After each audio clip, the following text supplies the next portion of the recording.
Assalamualaikum warahmatullahi wabarakatuh. Saya Siti Mudrika dengan NPM 256011008 dari kelas paralel akan membahas mengenai teori sosiologi yang relevan dengan tema pembahasan menggunakan teori tindakan sosial yang dikemukakan oleh Max Weber. Saya memilih teori tindakan sosial Max Weber untuk diulas karena memang menurut saya teori Max Weber lebih mudah dipahami. Max Weber adalah salah satu ahli sosiologi dan sejarah bangsa Jerman. Lahir di Erfurt 21 April 1864 dan meninggal dunia di Mannheim 14 Juni 1920. Weber adalah guru besar di Freiburg 1894 sampai 1897, Heidelberg sejak 1897 dan Mannheim 1919-1920. Weber melihat sosiologi sebagai sebuah studi tentang tindakan sosial antar hubungan sosial, dan itulah yang dimaksudkan dengan pengertian paradigma definisi sosial, dan itulah yang dimaksudkan dengan pengertian paradigma definisi atau ilmu sosiologi itu. Tindakan manusia dianggap sebagai sebuah bentuk tindakan sosial manakala tindakan itu ditunjukkan pada orang lain. Pokok persoalan Max Weber sebagai pengemuka eksemplar dari paradigma ini mengartikan sosiologi sebagai studi tentang tindakan sosial antar hubungan sosial. Dua hal itulah yang menuntutnya menjadi pokok persoalan sosiologi. Max Weber mengatakan, individu manusia dalam masyarakat merupakan aktor yang kreatif dan realitas sosial bukan merupakan alat yang statis daripada paksaan fakta sosial. Artinya, tindakan manusia tidak sepenuhnya ditentukan oleh norma, kebiasaan, nilai, dan sebagainya yang tercakup di dalam konsep fakta sosial. Walaupun pada akhirnya Weber mengakui bahwa dalam masyarakat terdapat struktur sosial dan pranata sosial. Dikatakan bahwa struktur sosial dan pranata sosial merupakan dua konsep yang saling berkaitan dalam bentuk tindakan sosial. Max Weber mendefinisikan sosiologi sebagai ilmu tentang institusi sosial. Sosiologi Weber adalah ilmu perilaku sosial. Menurutnya, terjadi suatu pergeseran tekanan ke arah keyakinan, motivasi, dan tujuan pada diri anggota masyarakat yang semuanya memberi isi dan bentuk kepada kelakuannya. Kata keperilakuan dipakai oleh Weber untuk perbuatan-perbuatan yang bagi si pelaku mempunyai arti subjektif.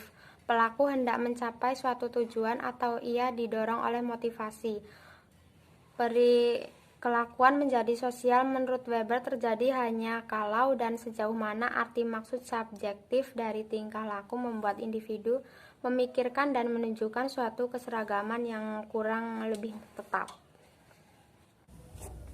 Interaksi sosial merupakan perilaku yang bisa dikategorikan sebagai tindakan sosial, di mana tindakan sosial merupakan proses aktor terlibat dalam pembagian-pembagian keputusan subjektif tentang sarana dan cara untuk mencapai tujuan tertentu yang telah dipilih.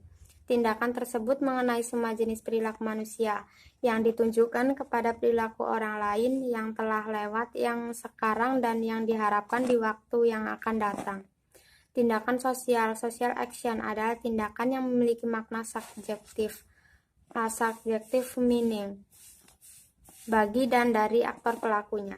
Tindakan sosial, seluruh perilaku manusia yang memiliki arti subjektif dari yang melakukannya, baik yang terbuka maupun yang tertutup, yang diutarakan secara lahir maupun diam-diam, yang oleh pelakunya diarahkan pada tujuannya. Sehingga tindakan sosial itu bukanlah perilaku yang kebetulan, tapi yang memiliki pola dan struktur ketentuan makna tertentu. Weber secara khusus mengklarifikasikan tindakan sosial yang memiliki arti-arti subjektif tersebut ke dalam 4 tipe. Atas dasar rasionalitas tindakan sosial, Weber membedakan tindakan sosial manusia ke dalam 4 tipe.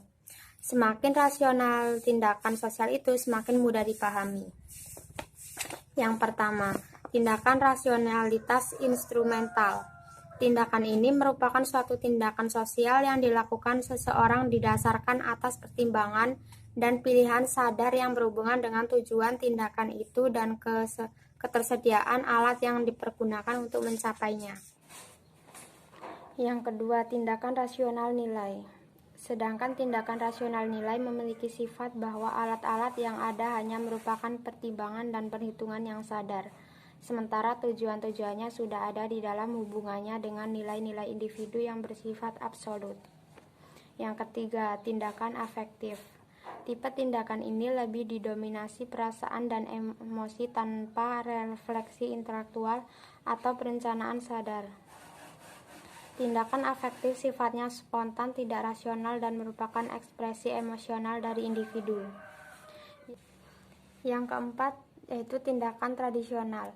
Dalam tindakan jenis ini, seseorang memperlihatkan perilaku tertentu karena kebiasaan yang diperoleh dari nenek moyang, tanpa refleksi yang sadar atau perencanaan. Kedua tipe tindakan yang terakhir sering hanya menggunakan tanggapan secara otomatis terhadap rangsangan dari luar. Karena itu tidak termasuk ke dalam jenis tindakan yang penuh arti yang menjadi sasaran penelitian sosiologi. Namun, demikian pada waktu tertentu kedua tipe tindakan tersebut dapat berubah menjadi tindakan yang penuh arti sehingga dapat dipertanggungjawabkan untuk dipahami. Dari pembahasan yang telah ditampilkan tadi, maka dapat kita garis bawahi bahwa konsep tindakan yang digagas oleh Max Weber nampaknya memang meninggalkan banyak persoalan kepada para ilmuwan sosial. Di antaranya adalah bahwa ia tidak memberi penjelasan yang tuntas menyangkut perbedaan antara konsep tindakan dan perilaku.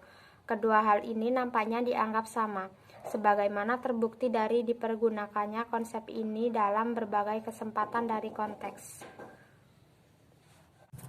Itulah tadi video pembahasan Max Weber. Terima kasih. Wassalamualaikum warahmatullahi wabarakatuh.